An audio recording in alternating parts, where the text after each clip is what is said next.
were the Minories Galleries cafe that currently has on display the Eastern Pavilions Print Portfolio, which was commissioned by 12 visual arts organizations across the Eastern region.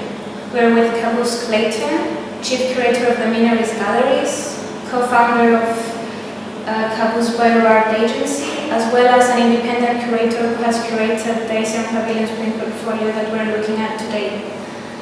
Hello, Kaavous. Hi. It's obvious through your career that you're interested in exploring new ways for artists to produce by establishing different kinds of partnerships. And I believe that the Eastern Pavilions Print Portfolio is an excellent example for this intention.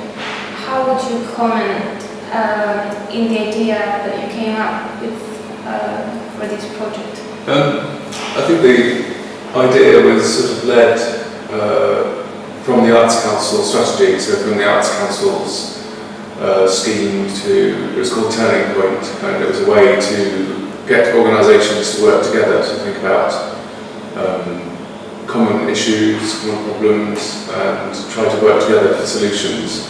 So whether that might be infrastructure or sharing of resources, but yeah, it was left very open to the organisations to develop what they wanted. So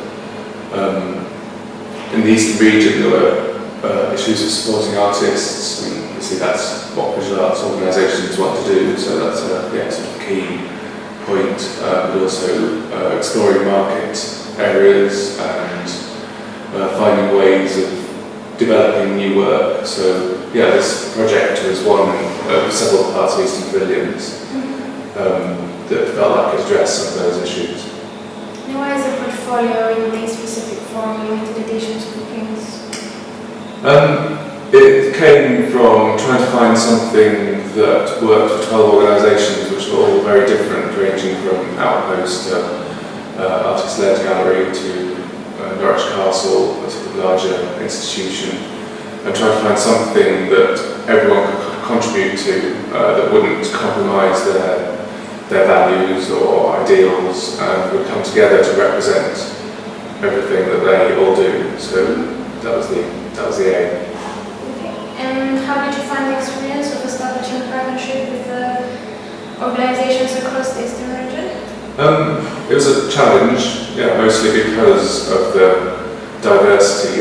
Even though they're all visual arts organisations and they're put on exhibitions mostly, they do it in very different ways and they have very different interests in the areas of contemporary art that they work in. Trying to find something that met all needs was difficult, and also people who work in the arts, they work very hard, I think, and trying to get people to do something additional to what they already do is always a challenge, but we got there again. Great. So were you implicated in the selection process for the artists, or were there any specific criteria? No, I was, apart from being involved in Kaavous-Bhoyroo, so we selected one of the artists, but it was basically left to each organisation to invite an artist to contribute so that it was relevant to them. It was a very hands-off approach, so that each organisation made their own decision and then it came together as a whole.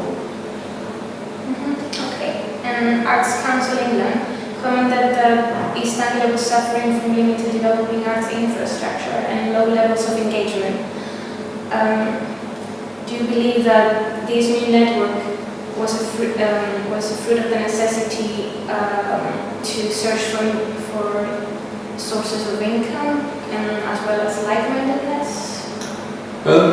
I think maybe one of the main things that it did was start conversations, just getting together with other organisations in the same room, meeting with like-minded people and having the opportunity to start talking about ideas is really important.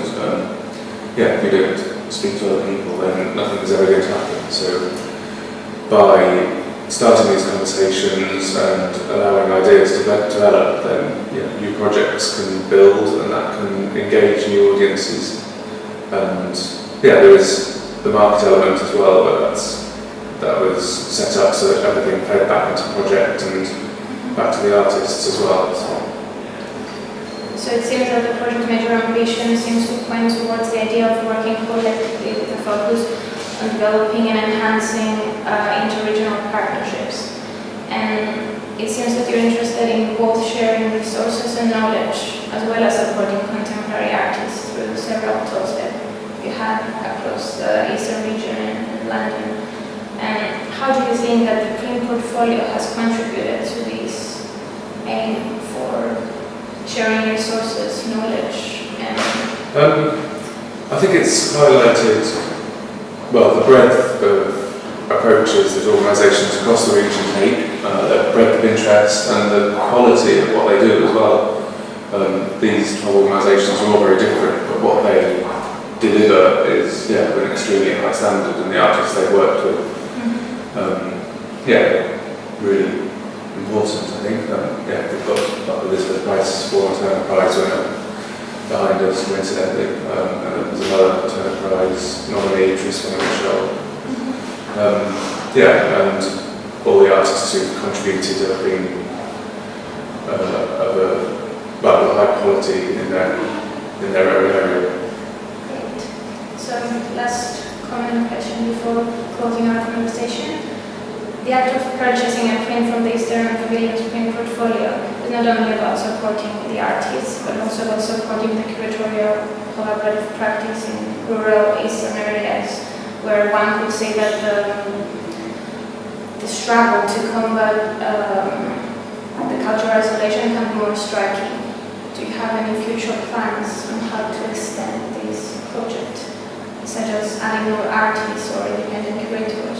Well, this was always imagined as a project that would, or that could sort of fund future projects. So, the portfolio is £1,000 for 12 prints, which is pretty good value, and then half of that goes back to the artists, half of it goes to Eastern Pavilions, or whatever that develops into. So, it was a sort of springboard, it was the start of a conversation, and it's a very useful sort of representation of what's happening across the East, and the start of something, and all these images, all these ideas can lead us in new directions, and there are discussions taking place about possible future projects.